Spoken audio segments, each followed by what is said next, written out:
Tagalog. And English again. We're back. Nararamdaman.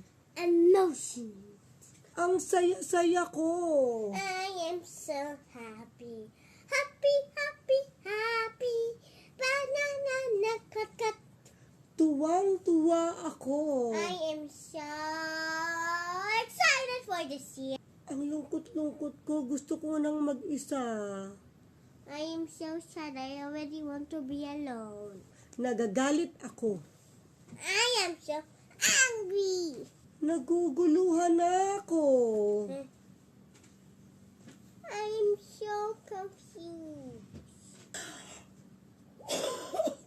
Nagulat ako. I am so surprised. Nakabahan ako. I am feeling nervous.